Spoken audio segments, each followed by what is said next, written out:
Mr. Robinson? Yes. I didn't have time to You have to give us your name. Oh, I'm sorry. My name is Mark Robinson. I live at... That's right here in Greensboro. I've lived in Greensboro all my life. I didn't have time to write a fancy speech. I didn't have time to, I didn't have the resource of an English teacher to sit down and write a speech with at school today and be, brought over here or practice or anything. What I really came down here for is this. I've heard a whole lot of people in here talking tonight about this group and that group and domestic violence and blacks, these minorities and that minority. What I want to know is, when are you all going to start standing up for the majority? And here's who the majority is. I'm the majority. I'm a law-abiding citizen who's never shot anybody, never committed a serious crime, never committed a felony. I've never done anything like that.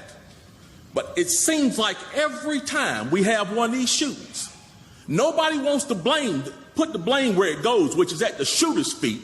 You want to put it at my feet. You want to turn around and restrict my right, constitutional right that's spelled out in black and white.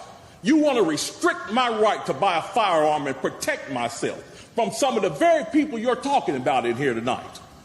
It's ridiculous. I don't think Rod Serling could come up with a better script. It does not make any sense. The law-abiding citizens of this community and many communities around this country, we're the first ones taxed and the last ones considered and the first ones punished when things like this happens, because our rights are the ones that are being taken away. That's the reason why I came down here today. Gun show or no gun show, NRA or no NRA. I'm here to stand up for the law-abiding citizens of this community, because I'm going to tell you that what's going to happen. You can take the guns away from us all you want to. You all write a law, I follow the law, I'll bring my guns down here, I'll turn them in. But here's what's going to happen. The Crips and the Bloods on the other side of town, they're not going to turn their guns in. They're going to hold on to them. And what's going to happen when you have to send the police down there to go take them?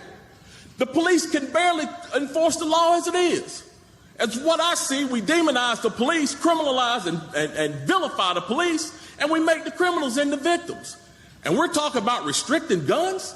How are you going to do that? How are you going to do that when the police department's already hamstrung?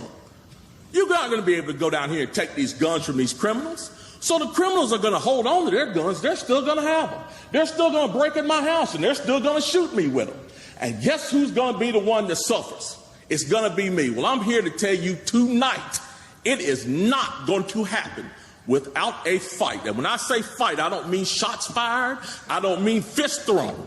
I mean I'm going to come down here to this city council and raise hell just like these loonies from the left do until you listen to the majority of the people in this city. And I am the majority. The majority of the people in this city are law-abiding, and they follow the law, and they want their constitutional right to be able to bear arms. They want to be able to go to the gun show and buy a hunting rifle or a sport rifle. There are no military-grade weapons sold at the gun show. An AR-15 is not a military-grade weapon. Anybody that would go into combat with an AR-15 is a fool. It's a semi-automatic .22 rifle. You'd be killed in 15 minutes in combat with that thing.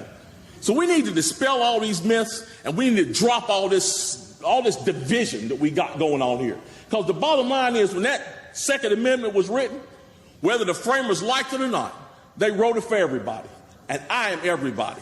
And the law-abiding citizens of this city are everybody. And we want our rights, and we want to keep our rights. And by God, we're going to keep them, come hell or high water.